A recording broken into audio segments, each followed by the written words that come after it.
निशान, बीएसपी की क्या पहचान, नीला झंडा हाथ निशान, बैंक वाली मोदी जिंदाबाद, जिंदाबाद जिंदाबाद, बैंक वाली मोदी जिंदाबाद, जिंदाबाद जिंदाबाद, बहुजन समाज पार्टी जिंदाबाद, जिंदाबाद जिंदाबाद, बहुजन समाज पार्टी जिंदाबाद, जिंदाबाद जिंदाबाद, बैंक वाली मोदी जिंदाबाद। जिंदाबाद जिंदाबाद। बहनों, आप संघर्ष करो, हम आपके साथ हैं, बहनों, आप संघर्ष करो, हम आपके साथ हैं, बहनों, आप संघर्ष करो, हम आपके साथ हैं। बैंक वाली मोदी जिंदाबाद, जिंदाबाद जिंदाबाद, बैंक वाली मोदी जिंदाबाद। जिंदाबाद जिंदाबाद। बहुत बहुत धन्यवाद। जबकि इनको ये मालूम होना चाहिए कि पिछले कुछ वर्षों में चाहे यहाँ सपा की सरकार रही हो या वर्तमान में बीजेपी की सरकार चल रही हो, लेकिन इन सभी सरकारों की रही जातिवादी, संकीर्ण व पूंजीवादी सोच होने के कारण यहाँ सर्व समाज में से विशेषकर गरीबों, मजदूरों, कर्मचारियों, किसानों, छोटे व्यापारियों एवं अन्य मेहनतकश लोगों के साथ साथ दलितों, पिछड़ों, अक़लियतों व प्रबुद्ध वर्ग में से ब्राह्मण समाज के लोगों का भी हर स्तर पर काफ़ी ज़्यादा शोषण एवं उत्पीड़न आदि हुआ है, जो अभी भी जारी है, जिससे दुखी होकर अब ये ब्राह्मण समाज के लोग भी प्रदेश के नगर नगर, शहर शहर, गांव गांव, गली गली, कूचों व चौराहों आदि में ये खुलकर कहने लगे हैं कि इन सभी पार्टियों की सरकारों की तुलना में बीएसपी का शासनकाल हर मामले में व हर स्तर पर कई गुना बेहतर रहा है। लेकिन हमने बीजेपी के प्रलोभन भरे वायदों के बहकावे में आकर इस बार इनकी पूर्ण बहुमत की सरकार बना के बहुत बड़ी गलती की है। जबकि बीएसपी की रही सरकार ने ब्राह्मण समाज के लोगों की अपनी सुरक्षा, सम्मान व तरक्की आदि के मामले में हर स्तर पर अनेकों ऐतिहासिक कार्य किए हैं। साथ ही इन पर कोई भी जुल्म जाति आदि नहीं होने दी है तथा इनकी रोटी रोजी का भी पूरा ध्यान रखा है। इसके साथ साथ हमने अपनी पार्टी संगठन में व चुनाव में टिकट देने तथा सरकार बनने पर मंत्री आदि बनाने के मामले में भी इनको उचित प्रतिनिधित्व दिया है और इन सब बातों का एहसास कराने तथा इन्हें फिर से बीजेपी व अन्य पार्टियों के भी बहकावे में नहीं आने तथा इनके विकास एवं उत्थान आदि के लिए भी इन्हें पुनः पार्टी में जोड़ने के लिए बीएसपी द्वारा व मेरे दिशा निर्देशन में पार्टी के राष्ट्रीय महासचिव एवं राज्यसभा सांसद श्री सतीश चंद्र मिश्र के नेतृत्व में दिनांक 23 जुलाई सन 2021 से प्रबुद्ध वर्गों की विचार संगोष्ठी करने का कार्यक्रम अयोध्या से शुरू किया गया है और पहले चरण का ये कार्यक्रम प्रदेश के लगभग सभी जिलों में काफ़ी सफल रहा है, जिसका आज मेरे द्वारा समापन भी किया जा रहा है। वैसे पार्टी के इस पहले चरण के कार्यक्रम को विफल करने के लिए बीजेपी व इनकी सरकार ने हर प्रकार के साम, दाम, दंड भेद आदि हथकंडे भी खूब इस्तेमाल किए हैं, जिसमें इनको ज़्यादातर निराशा ही हाथ लगी है। साथ ही यहाँ मैं ये भी कहना चाहती हूँ कि श्री एससी मिश्र ने पूरे प्रदेश में अपने हर कार्यक्रम के दौरान पार्टी की सरकार बनने पर विशेषकर ब्राह्मण समाज के हित एवं कल्याण को लेकर जो कुछ भी कहा है तो उस पर आप लोगों को जरूर विश्वास करना चाहिए। और आज मैं खुद भी प्रबुद्ध वर्ग में से ब्राह्मण समाज के लोगों को भी ये वायदा करती हूँ कि यूपी में इस बार बीएसपी की सरकार बनने पर अन्य सभी समाज के लोगों के साथ साथ ब्राह्मण समाज की भी सुरक्षा, सम्मान व तरक्की आदि का सन 2007 में बीएसपी की पूर्ण बहुमत की रही सरकार की तरह ही इनका पुनः पूरा ध्यान रखा जाएगा तथा इनको किसी भी मामले में निराश नहीं होने दिया जाएगा। इतना ही नहीं बल्कि इनके साथ व अन्य समाज के लोगों के साथ भी संकीर्ण मानसिकता व जातिगत एवं राजनीतिक द्वेष की भावना से जो भी गलत कार्रवाई की गई है तो फिर बीएसपी की सरकार बनने पर उन सभी मामलों की उच्च स्तरीय जांच कराई जाएगी। जांच में दोषी पाए गए अधिकारियों के विरुद्ध सख्त कार्रवाई की जाएगी तथा पीड़ितों को न्याय व उनके आर्थिक हुए नुकसान की भी भरपाई की जाएगी, जिसके लिए अब इन लोगों को भी यहाँ आगामी विधानसभा चुनाव में सन 2007 की तरह ही बीएसपी से पुनः हर स्तर पर पूरी ईमानदारी व निष्ठा से खुलकर जुड़ना होगा। और इसके लिए श्री एससी मिश्र ने भी पार्टी के हर कार्यक्रम में विशेषकर अपने ब्राह्मण समाज को बीएसपी से जोड़ने का हर संभव पूरा प्रयास किया है, जिसमें हमें काफ़ी हद तक सफलता भी मिलती दिखाई दे रही है। और अब दूसरे चरण के तहत पार्टी के मंडल व विधानसभा स्तर पर बनाए गए सभी पदाधिकारियों को शहरों व गांवों आदि में जाकर अपने ब्राह्मण समाज को युद्ध स्तर पर बीएसपी में जोड़ना है, अर्थात अब इन्हें भी हर स्तर पर पार्टी को सहयोग देकर फिर से यहाँ सन 2007 की तरह ही बीएसपी की पूर्ण बहुमत की सरकार बनाना है। इसके साथ ही अब इनको दूसरे चरण के तहत प्रत्येक विधानसभा के शहरों, कस्बों व गांवों आदि में जाकर पहले अपने विशेषकर ब्राह्मण समाज के कम से कम 1000 सक्रिय कार्यकर्ता तैयार करना है प्रत्येक विधानसभा में तथा इन्हें बीएसपी का सदस्य भी जरूर बनाना है। साथ ही इनकी सूची भी तैयार करनी है और सबसे पहले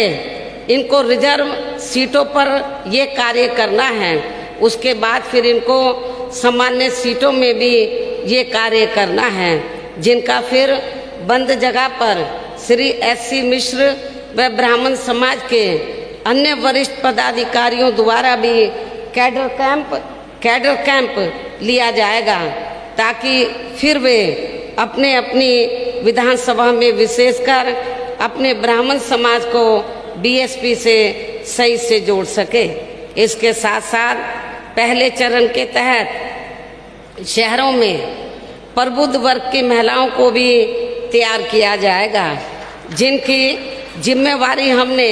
श्री एससी मिश्र की पत्नी श्रीमती कल्पना मिश्रा की पूरी टीम को सौंप दी है। इसी प्रकार पूरे प्रदेश में पहले चरण के तहत खासकर रिजर्व सीटों को तैयार कर रहे पदाधिकारियों को भी ओबीसी व मुस्लिम समाज एवं क्षत्रिय समाज के लोगों को भी पूरे जी जान से उन्हें जोड़ने में लग जाना है, क्योंकि अब चुनाव का समय बहुत कम रह गया है। और अब मैं इस मौके पर मीडिया बंधुओं को भी अपनी पार्टी के संबंध में ये भी कहना जरूरी समझती हूँ कि बीएसपी सर्वजन हिताय व सर्वजन सुखाय की सोच व सिद्धांतों पर चलने वाली देश की अकेली एक ऐसी पार्टी है जिसकी कथनी व करनी में कभी भी कोई अंतर नहीं होता है, क्योंकि बीएसपी जो कहती है तो उस पर अपनी पूरी ईमानदारी व निष्ठा से अमल भी करती है। यही बीएसपी की खास राजनीतिक पहचान भी है। और इसी आधार पर यहाँ उत्तर प्रदेश में हमने अपनी 4 बार बनी सरकार भी चला कर दिखाई है। और इस दौरान हमने सभी जाति व धर्म के लोगों की सुरक्षा, सम्मान एवं तरक्की आदि पर पूरा ध्यान दिया है। इतना ही नहीं बल्कि हमारी पार्टी ने दूसरी पार्टियों की तरह ना तो कभी हवाई बातें की हैं तथा ना ही चुनाव के समय में किस्म किस्म के प्रलोभन भरे आश्वासन आदि देकर जनता को छलने का भी प्रयास किया है। इसके साथ ही हमारी पार्टी की चारों रही सरकारों ने हमेशा यहाँ सर्व समाज के हित एवं कल्याण में जमीनी तौर पर ही कार्य करके दिखाए हैं। और इस संदर्भ में वैसे आप लोगों को ये मालूम है कि सन 2007 में जब दलितों, आदिवासियों, पिछड़ों, मुस्लिम एवं अन्य धार्मिक अल्पसंख्यकों के साथ साथ अपर कास्ट समाज में से खासकर ब्राह्मण समाज के सहयोग से बीएसपी की पूर्ण बहुमत की यहाँ प्रदेश में पहली सरकार बनी थी, तो तब उनके विश्वास पर पूरी तरह से खरा उतरते हुए सरकार बनते ही हमने बिना मांग किए ही सामान्य वर्ग के लिए यानी कि अपर कास्ट समाज के लिए सरकारी भर्ती पर वर्षों से लगे प्रतिबंध को तत्काल हटा के उन्हें बड़ी संख्या में स्थायी सरकारी नौकरी दिए जाने की भी व्यवस्था सुनिश्चित की।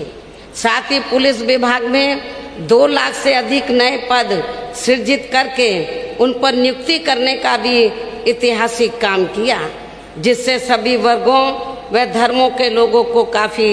लाभ पहुंचा है। इसके अलावा प्रदेश के सभी गांवों के लिए, देहातों के लिए एक सरकारी सफाई कर्मचारी नियुक्त करने की नई सरकारी व्यवस्था लागू करके एक मुश्त लगभग 1,10,000 स्थायी नियुक्तियां पंचायत विभाग में की गई,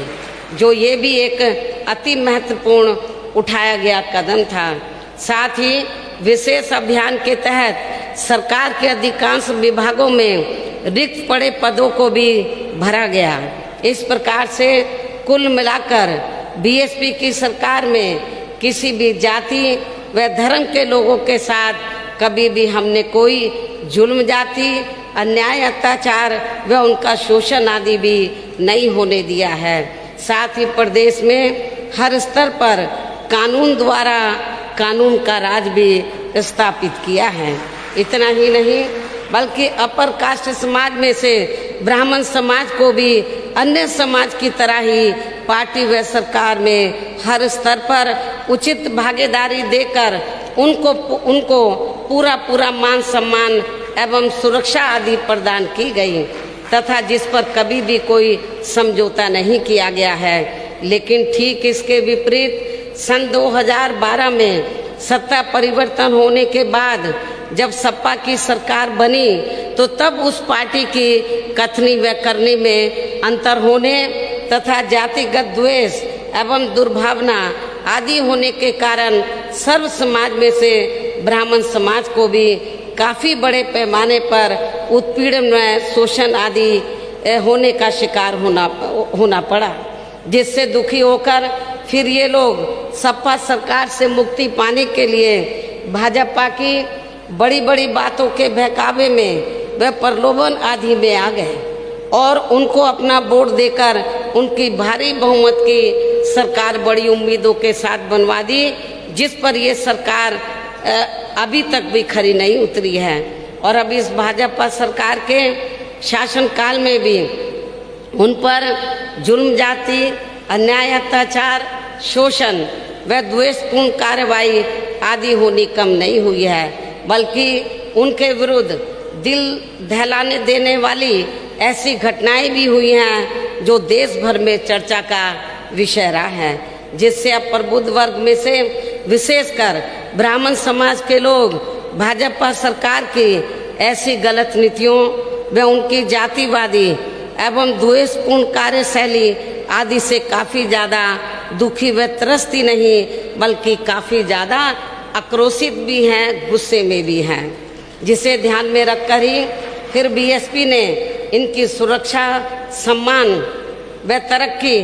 आदि को लेकर पहले चरण के तहत यूपी के लगभग सभी जिलों में विचार संगोष्ठी के कार्यक्रम आयोजित किए हैं, जो बीजेपी व उनकी सरकारी बाधाओं के बावजूद भी जबरदस्त सफल रहे हैं। इतना ही नहीं बल्कि इन सभी कार्यक्रमों में इस वर्ग के लोगों की लगातार उत्साहपूर्ण व धमाकेदार हुई भागीदारी ने सभी बीएसपी विरोधी पार्टियों को काफ़ी चिंतित व बेचैन भी करके रख दिया है, जिसके कारण ही अब बीजेपी भी यहाँ बीएसपी की तर्ज पर प्रबुद्ध वर्ग के तथा महिलाओं आदि के भी सम्मेलन करने में जुट गई है। इसके साथ ही अपनी आदत से मजबूर अब ये लोग इस वर्ग को गुमराह करने के लिए रोजाना नए नए हथकंडे व षड्यंत्र आदि इस्तेमाल करने में लगे हैं। किंतु प्रबुद्ध वर्ग व इनमें भी विशेषकर ब्राह्मण समाज के लोग अब सत्ता परिवर्तन के लिए यानी कि फिर से यहाँ बीएसपी की पूर्ण बहुमत की सरकार बनाने के लिए काफ़ी हद तक अपना मन बना चुके हैं, जिसे रोकना अब किसी के लिए भी संभव नहीं लगता है, चाहे अब ये पार्टियां बीएसपी की कितनी भी नकल क्यों ना कर लें। और अब मैं पहले चरण के इस कार्यक्रम के समापन पर तथा दूसरे चरण के कार्यक्रम की भी शुरुआत करने के मौके पर मीडिया के जरिए प्रदेश के सभी वर्गों व धर्मों के लोगों से यही अपील करती हूँ कि वे अपने परिवार के हित एवं कल्याण के लिए तथा उनके जान माल व ईमान की सुरक्षा एवं मान सम्मान आदि के साथ साथ बेहतर भविष्य के लिए भी दलित समाज की तरह वे उनसे प्रेरणा लेकर पूरे तन मन धन से बीएसपी से जरूर जुड़ें। जो ये दलित समाज मान्यवर श्री कांशीराम जी को अपना खास आदर्श मानकर विरोधी पार्टियों के किसी भी प्रलोभन व बहकावे आदि में कभी भी भटके बिना तथा उनके सभी साम दाम दंड भेद आदि हथकंडों का भी काफ़ी डटकर सामना करते हुए परम पूज्य बाबा साहब डॉक्टर भीमराव अंबेडकर की एकमात्र अनुयायी पार्टी व उनके मजबूत नेतृत्व के साथ हमेशा एक चट्टान की तरह खड़े रहे हैं, जो ये हमारी पार्टी के लिए काफ़ी गर्व की भी बात है। इसके साथ ही अब मेरा अपर कास्ट समाज में से विशेषकर ब्राह्मण समाज के लोगों से भी ये वायदा है कि प्रदेश में बीएसपी की सरकार बनने पर यहाँ दलितों, आदिवासियों, पिछड़ों, मुस्लिम व अन्य अक़लियतों आदि की तरह इनके भी हित व कल्याण, मान सम्मान, ईमान, सुरक्षा एवं रोटी रोजी आदि का भी पूरा ध्यान जरूर रखा जाएगा। इसके अलावा आज इस मौके पर यहाँ मैं किसानों के संबंध में भी मीडिया को ये भी अवगत कराना चाहती हूँ कि बीएसपी ने चुनाव के पहले वोट लेने के लिए बीजेपी ने, मैं इसके अलावा यहाँ मैं इस मौके पर किसानों के संबंध में मीडिया बंधुओं को ये भी अवगत कराना चाहती हूँ कि भारतीय जनता पार्टी ने चुनाव के पहले वोट लेने के लिए किसानों की आमदनी 2 गुना करने का वायदा किया था। वह तो नहीं किया, बल्कि उनके ऊपर 3 काले कानून लादकर उन्हें उनकी ज़मीन से भी वंचित करने का काम किया है। आज लगभग 1 वर्ष से पूरे देश का किसान आंदोलित है। बहुजन समाज पार्टी भी संसद से लेकर बाहर भी उनके इस आंदोलन के साथ खड़ी है और इस आंदोलन के दौरान करीब 500 से ज़्यादा किसानों की मृत्यु हो गई है, परंतु सरकार को कोई फर्क नहीं पड़ रहा है। बल्कि अभी हाल ही में हरियाणा सरकार द्वारा ये आदेश दिया गया कि इन आंदोलनकारियों के सर लाठी से फोड़ दो, जिसके बाद वहाँ के डीएम ने किसानों के सर पर लाठियाँ बरसाई, जिससे एक किसान की मृत्यु भी हो गई और फिर वहाँ के सीएम ने इस कार्यों को सही ठहराया। इतना ही नहीं, बल्कि बीजेपी ने तो सिर्फ झूठा वायदा किया था कि हम किसानों की आय 2 गुनी करेंगे, लेकिन हमने तो ऐसा करके दिखाया है, अर्थात अपनी हुकूमत में किसानों की आय 2 गुना करके दिखाई है। और इस मामले में किसानों को ये मालूम है, उत्तर प्रदेश के किसानों को ये मालूम है कि सन 2007 में किसानों को गन्ने का मूल्य सिर्फ 125 रुपये प्रति क्विंटल मिलता था मेरी गवर्नमेंट बनने से पहले। हमने उसे हर साल बढ़ाया। जब मेरी गवर्नमेंट बनी तो हमने उसे हर साल बढ़ाया, और जब हमने सरकार छोड़ी थी तो तब उसका मूल्य 2 गुना हो चुका था, अर्थात हमने उसे 250 रुपये प्रति क्विंटल कर दिया था। परंतु ठीक इसके विपरीत सन 2012 से सन 2017 के दौरान, जबकि सपा की सरकार थी, तो पूरे 5 वर्ष के कार्यकाल में केवल एक बार मामूली सी बढ़ोतरी की गई थी। और जहाँ तक भारतीय जनता पार्टी का सवाल है, तो उसने तो सन 2017 से 2021 के बीच में, यानी कि अपने लगभग पूरे 5 साल में एक भी रुपया नहीं बढ़ाया है। जबकि झूठे वायदे करके इस पार्टी ने किसानों का वोट लेते वक्त ये कहा था कि हम किसानों की आमदनी 2 गुना बढ़ा देंगे। इसके साथ ही आज मैं फिर से किसानों को ये भी विश्वास दिलाना चाहती हूँ कि यूपी में बीएसपी की सरकार बनने पर किसानों को उनकी उपज का वाजिब दाम दिया जाएगा। साथ ही केंद्र सरकार द्वारा किसानों पर जबरन थोपे गए 3 कृषि कानूनों को यहाँ कतई भी लागू नहीं होने दिया जाएगा। इसके साथ ही मैंने दिनांक 30 जुलाई 2021 को वित्त विहीन प्रबंधक एवं शिक्षक महासभा उत्तर प्रदेश के प्रतिनिधि मंडल से मिलने पर वे उनकी सभी मांगों को सुनने के बाद तथा उनकी सभी समस्याओं को गंभीरता से लेते हुए हमने इस मामले में ये भी तय किया है कि सन 2022 में बीएसपी की सरकार बनने पर तुरंत एक आयोग गठित किया जाएगा और इस आयोग के माध्यम से अतिशीघ्र रिपोर्ट लेकर इनकी सभी जायज मांगों का स्थायी हल निकाला जाएगा। और ख़ास तौर से जो पात्र शिक्षक एवं कर्मचारी इन स्कूलों में कार्यरत हैं तो उन्हें सम्मानजनक मानदेय देने की भी व्यवस्था की जाएगी तथा इनकी सेवा नियमावली भी बनाई जाएगी। इसके अलावा मुझे संस्कृत विद्यालयों के संबंध में भी ये मालूम हुआ है कि उत्तर प्रदेश में जो सरकारी संस्कृत विद्यालय हैं उनको भारतीय जनता पार्टी की सरकार द्वारा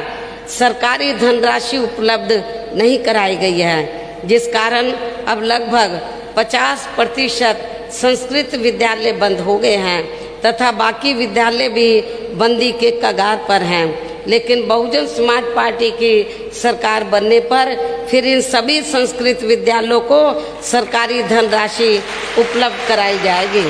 और उन्हें पुनः संचालित किया जाएगा तथा अध्यापकों व अन्य स्टाफ के खाली पड़े सभी पदों को भी यथाशीघ्र भरा जाएगा। मुझे कल मीडिया के जरिए ये भी मालूम हुआ है कि आरएसएस प्रमुख श्री मोहन भागवत ने कहा है कि हिंदुओं व मुसलमानों के पूर्वज एक ही हैं। लेकिन इस बारे में मैं उनसे ये पूछना चाहती हूँ कि यदि हिंदुओं व मुसलमानों के पूर्वज एक ही हैं तो फिर आरएसएस व इनकी बीजेपी यहाँ हर स्तर पर मुसलमानों के साथ सौतेला रवैया क्यों अपना रही है, ये भी सोचने की बात है। इसके साथ ही मुसलमानों का वोट फिर इनको अपनी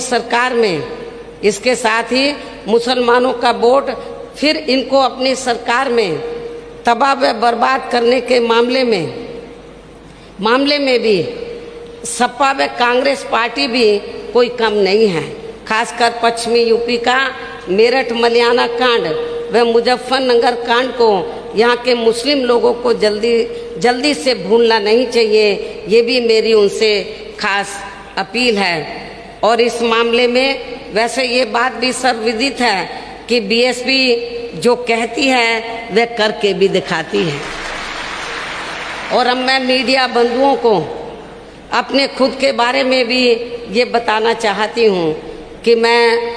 2 फरवरी सन 2021 से लगातार यहाँ लखनऊ में स्थित हूँ, मौजूद हूँ और आए दिन मैं पार्टी की छोटी बड़ी बैठकें लगातार यहाँ ले रही हूँ। मीडिया आदि में भी मैं बीच बीच में ज़रूरत अनुसार अपनी पार्टी का स्टैंड रखती रही हूँ, लेकिन फिर भी यहाँ खासकर कुछ जातिवादी मानसिकता वाला मीडिया मेरे बारे में अक्सर यही चर्चा करता रहता है कि बीएसपी प्रमुख अभी बाहर क्यों नहीं निकल रही है, जबकि वास्तव में इसका मुख्य कारण कोरोना नियमों की आड़ में भाजपा की सरकारी मशीनरी द्वारा अपनी पार्टी के लोगों पर जानबूझकर षड्यंत्र के तहत की जाने वाली उनकी जबरदस्ती की कार्रवाई से उन्हें बचाना है। जैसा कि पार्टी के किए गए प्रबुद्ध वर्ग के कार्यक्रमों में हमें ऐसा काफ़ी कुछ होते हुए देखने के लिए मिला है। इतना ही नहीं बल्कि पार्टी से जुड़े प्रबुद्ध वर्ग के लोगों को बहुत कम संख्या में इन कार्यक्रमों में इन्हें आने दिया है, लेकिन वहीं दूसरी तरफ मेरे ऐसे कार्यक्रम में इनके लाख रोकने के बावजूद भी पार्टी के लोग बड़ी संख्या में आने से कतई भी रुकने वाले नहीं हैं। और फिर यही होता यदि मैं चली भी जाती फील्ड में तो यही होता कि हमारी पार्टी के लोगों पर अब तक काफ़ी भारी तादाद में एफआईआर दर्ज हो जाती है, और ऐसा हो जाने पर फिर हमारी पार्टी के ये लोग खासकर चुनाव के समय में अपने अपने क्षेत्र के पार्टी के उम्मीदवारों को चुनाव जिताने की बजाय बल्कि वे ज़्यादातर कोर्ट कचहरी व थानों आदि में ही अपना समय बर्बाद करते रहते, जिसे खास ध्यान में रखकर ही फिर मजबूरी में मुझे अपनी पार्टी की चुनावी तैयारी अपने लखनऊ पार्टी प्रदेश कार्यालय से तथा फिर अपने निवास स्थान पर बने पार्टी के केंद्रीय कैंप कार्यालय से ही करनी पड़ी है। और इसलिए ही आज प्रबुद्ध वर्ग का समापन कार्यक्रम भी हमें मजबूरी में पार्टी के प्रदेश कार्यालय में रखना पड़ा है। हालांकि हमारी ये दिली तमन्ना थी कि पहले चरण का ये जो कार्यक्रम है समापन कार्यक्रम तो ये रमाबाई अंबेडकर मैदान में किया जाता, हमारी ये दिली तमन्ना थी। लेकिन मुझे जब ये जानकारी मिली कि काफ़ी जगह इन्होंने संख्या निर्धारित कर दी थी, जब प्रबुद्ध वर्ग के प्रोग्राम हो रहे थे श्री एस.सी. मिश्र जी के, तो कुछ जगह इन्होंने जानबूझकर तो ये संख्या निर्धारित कर दी थी कि 50 से ज़्यादा लोग प्रोग्राम में नहीं आएंगे। अब यदि हम लोग रमाबाई अंबेडकर मैदान में परमिशन भी ले लेते हैं और उस पर ये कह देते कि 100 से ज़्यादा लोग नहीं आएंगे, तो रमाबाई अंबेडकर मैदान में जो स्टेज बनी हुई इतने लोग तो उसी पे ही आ जाते, फिर बाद में लिखते मीडिया के जरिए बाद में उसको पब्लिश करवाते कि जो प्रबुद्ध वर्ग का जो समापन प्रोग्राम है वो बुरी तरीके से विफल हो गया है, फेल हो गया है। फिर ये भी प्रचार करते। इनके इन सब हथकंडों को ध्यान में रखकर ही फिर हमने आज प्रबुद्ध वर्ग का समापन कार्यक्रम भी हमें मजबूरी में पार्टी के प्रदेश कार्यालय में रखना पड़ा है। लेकिन चुनाव घोषित होने पर फिर ये सरकार पार्टी के प्रोग्राम में हमारे लोगों के आने की संख्या पर जल्दी से रोक नहीं लगा सकती है, क्योंकि ऐसा किए जाने पर फिर सभी विपक्षी पार्टियां चुनाव आयोग में जाकर इसकी शिकायत कर सकती हैं, अर्थात फिर ये लोग भीड़ को आसानी से रोक नहीं सकते हैं। इस प्रकार इन सब बातों को ध्यान में रखकर हमें चुनाव घोषित होने से पहले अब बहुत ही संभल कर चलना होगा। इसके साथ ही अब मैं आप लोगों को ये भी बताना चाहती हूँ, पार्टी के सभी लोगों को ये भी बताना चाहती हूँ कि अगले महीने 9 अक्टूबर को बीएसपी के जन्मदाता एवं संस्थापक मान्यवर श्री कांशीराम जी की पुण्यतिथि है। और आप लोगों को ये भी मालूम है कि हमारी पार्टी की रही सरकार ने इनके आदर सम्मान में व इनके नाम पर यहाँ प्रदेश की राजधानी लखनऊ में बड़ा भारी स्मारक स्थल भी बनाया है। और पिछले कई वर्षों से इस मौके पर आप लोग यहाँ लखनऊ आकर इनको अपने श्रद्धा सुमन अर्पित नहीं कर पा रहे हैं, बल्कि इसके स्थान पर आप लोग लखनऊ मंडल को छोड़कर बाकी मंडलों में मंडल स्तर पर विचार संगोष्ठी के जरिए इनको अपने श्रद्धा सुमन अर्पित कर रहे हैं। लेकिन आप लोगों के विशेष आग्रह पर इस बार आप लोग पूरे प्रदेश से यहाँ लखनऊ आकर मान्यवर श्री कांशीराम जी को अपने श्रद्धा सुमन अर्पित करेंगे। अर्थात इस बार आप लोग मंडल स्तर पर कोई भी प्रोग्राम नहीं करेंगे, बल्कि पूरे प्रदेश से बड़ी संख्या में आकर आप लोग इनको लखनऊ में, जहाँ मान्यवर श्री कांशीराम जी का स्मारक स्थल बना है, वहाँ आकर उनको अपने श्रद्धा सुमन अर्पित करेंगे। और आप लोगों के साथ साथ फिर मैं खुद भी उस दिन मान्यवर श्री कांशीराम जी के स्मारक स्थल पर पहुंचकर उनको अपने श्रद्धा सुमन अर्पित करूंगी तथा आप लोगों का भी आभार प्रकट करूंगी। कहने का तात्पर्य ये है कि इस बार आप लोग पूर्व की तरह अपने अपने मंडल में इनकी पुण्यतिथि का कार्यक्रम नहीं रखेंगे, बल्कि आप लोग प्रातः 8 बजे से ही लखनऊ के स्मारक स्थल पर पहुंचकर इनको अपने श्रद्धा सुमन अर्पित करेंगे। साथ ही आप लोग यहाँ अपने आने के दौरान जब आप लोग 9 अक्टूबर को स्मारक स्थल पर पहुँचेंगे, तो इसके साथ ही आप लोग यहाँ अपने आने के दौरान अपने खाने का भी खुद ही प्रबंध करके लाएंगे। इसके बाद अर्थात श्रद्धा सुमन अर्पित करने के बाद फिर आप लोग अनुशासित तरीके से अपने अपने क्षेत्रों में वापस चले जाएंगे। पार्टी के जिम्मेवार लोग इसके लिए इनकी पूरी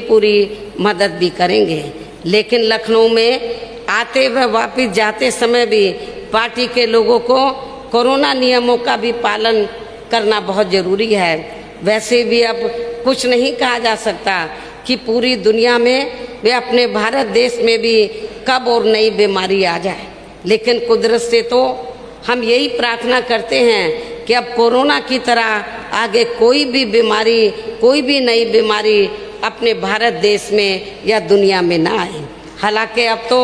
वैसे भी किसी का कोई भरोसा नहीं कि अब कौन स्वस्थ व्यक्ति भी अचानक दुनिया से चला जाए।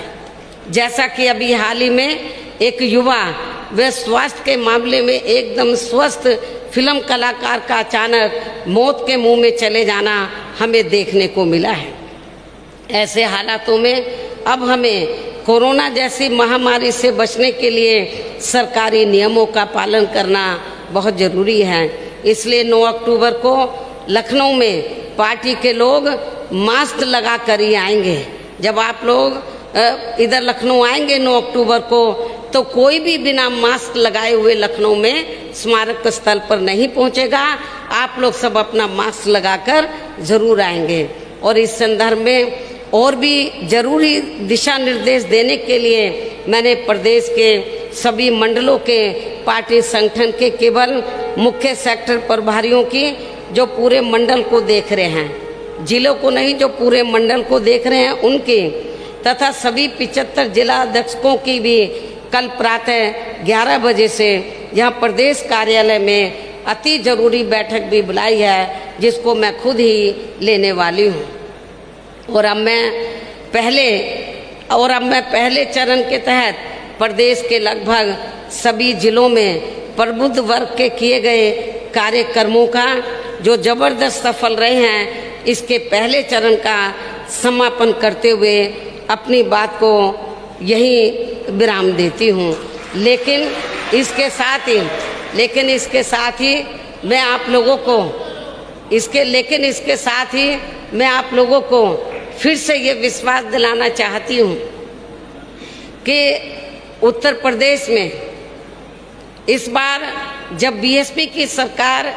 पूर्ण बहुमत की बनेगी सन 2007 की तरह, तो मैं आपको विश्वास दिलाना चाहती हूँ कि जिस प्रकार सन 2007 में बीएसपी की पूर्ण बहुमत की सरकार बनी और हमने अपने पूरे कार्यकाल में सर्वजन हिताय अपनी सरकार की हर नीति सर्वजन हिताय सर्वजन सुखाय के आधार पर बनाकर जो सर्व समाज के हितों का हर स्तर पर हर मामले में पूरा ध्यान रखा है, तो मैं आपको ये वायदा करती हूँ, विश्वास दिलाना चाहती हूँ कि आप लोगों को जब आपकी ये सरकार फिर से बन जाएगी, तो आप लोगों को सन 2007 के दौरान जैसे हमारी सरकार बनी, जिस प्रकार से हमने आप लोगों के हितों का अकेले दलितों का नहीं, पिछड़ों का नहीं, अकलियतों का नहीं, बल्कि अपर कास्ट समाज के लोगों का भी,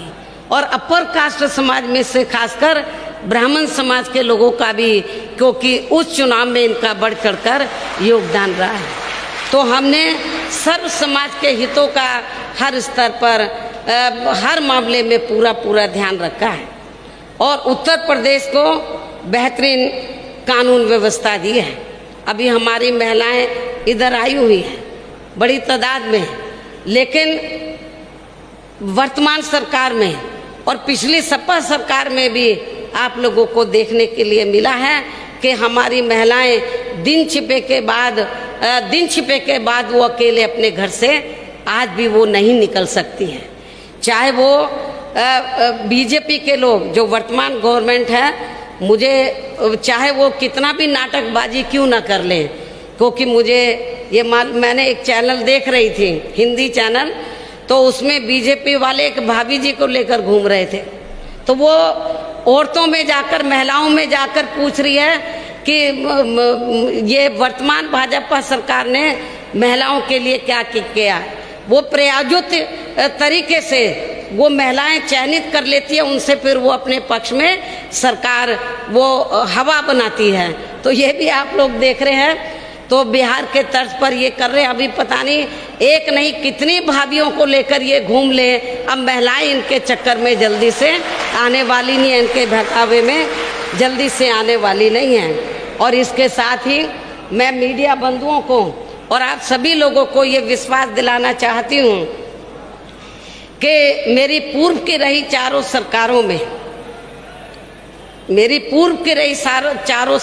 में खास तौर से दलित, आदिवासी एवं अन्य पिछड़े वर्ग में जो समय समय पर संत गुरु और महापुरुष हुए, जिन्होंने इस देश में सामाजिक परिवर्तन के लिए अपनी जिंदगी पूरी जिंदगी समर्पित की, अब वो हमारे बीच में नहीं रहे हैं। वो हमारे संत गुरु और महापुरुष किसी जाति और धर्म के खिलाफ नहीं थे। वो हमारे संत गुरु और महापुरुष इस देश में जो गैर बराबरी वाली सामाजिक व्यवस्था बनी है, उसको बदलकर वो समतामूलक समाज व्यवस्था बनाना चाहते थे।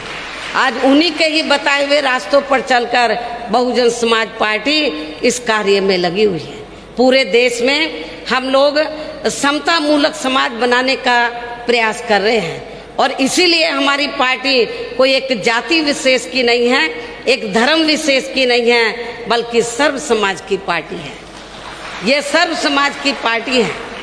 तो इसलिए मैं आप लोगों को ये बताना चाहती हूँ कि जिन्होंने ऐसे जो संत गुरु और महापुरुष हुए, जिन्होंने इस देश में समतामूलक समाज व्यवस्था बनाने की कोशिश की, तो मेरी 4 रही सरकारों में मैंने अपनी चारों बार की रही सरकारों में उनके आदर सम्मान में, तो दिल्ली के नज़दीक नोएडा में और उत्तर प्रदेश की राजधानी लखनऊ में तो जो जरूरी थे वो हमने स्मारक, संग्रहालय, पार्क व मूर्तियाँ आदि स्थापित की। ये आप लोगों को मालूम है। और जो हमें काम करना था हमने अपनी पिछली 4 रही सरकारों में पूरा कर दिया, उनके मान और सम्मान में। अब हमें कोई नया स्मारक या पार्क या उनकी मूर्तियां आदि फिर से लगाने की जरूरत नहीं पड़ेगी। जितना मुझे काम करना था मैंने थोक के भाव कर दिया, कई गुना ज़्यादा आदर सम्मान देकर उनको कर दिया। अब तो जब आगे सरकार बनेगी केवल उनके रख रखाव का ध्यान रखा जाएगा। कहने का तात्पर्य यह है कि अब आगे 5वीं बार जब बीएसपी के नेतृत्व में सरकार बनेगी तो मेरी पूरी ताकत अब ये स्मारक, संग्रहालय, मूर्ति या पार्क आदि बनाने पर नहीं लगेगी, बल्कि मेरी पूरी ताकत उत्तर प्रदेश की जो तस्वीर है उसको बदलने में लगेगी। तो पूरा देश ये कहे, पूरा दुनिया ये कहे कि शासन हो तो बीएसपी की तरह शासन होना चाहिए। बच्चा बच्चा ये कहे कि बहुजन समाज पार्टी की मुखिया ने तो उत्तर प्रदेश की तस्वीर बदल दिया है, तो मेरी पूरी ताकत उत्तर प्रदेश की तस्वीर बदलने में लगेगी। लेकिन यहाँ मैं सभी धर्मों के लोगों को ये भी विश्वास दिलाना चाहती हूँ यदि कुछ धर्म के लोग ये चाहते हैं कि उनके भी संतों गुरुओं को आदर सम्मान मिले, तो उनको भी मैं विश्वास दिलाना चाहती हूँ। दलित, पिछड़े वर्ग और आदिवासी समाज में जो संत गुरु महापुरुष हुए हैं उनको तो मैंने आदर सम्मान देकर अपना काम पूरा कर दिया है। लेकिन इसके अलावा अन्य वर्गों में से जो लोग ये चाहते हैं कि हमारे संतों, गुरु और महापुरुषों का भी आदर सम्मान किया जाए, तो उनकी धार्मिक भावनाओं का खास तौर से हम लोग सम्मान करते हुए उनको भी पूरा पूरा आदर सम्मान दिया जाएगा। ये भी मैं उनको विश्वास दिलाना चाहती हूँ। अब मैं अंत में आप लोगों का और ज़्यादा समय न लेते हुए खास तौर से जो हमारे संत गुरु और महापुरुष हुए हैं, जिन्होंने अपनी पूरी जिंदगी इस देश में जो गैर बराबरी वाली सामाजिक व्यवस्था को बदलकर समता मूलक समाज व्यवस्था बनाने के लिए उन्होंने लगा दी, अब वो हमारे बीच में नहीं रहे हैं। उनको मैं नमन करते हुए अब आप लोगों से रजा लेती हूँ। जय भीम, जय भारत।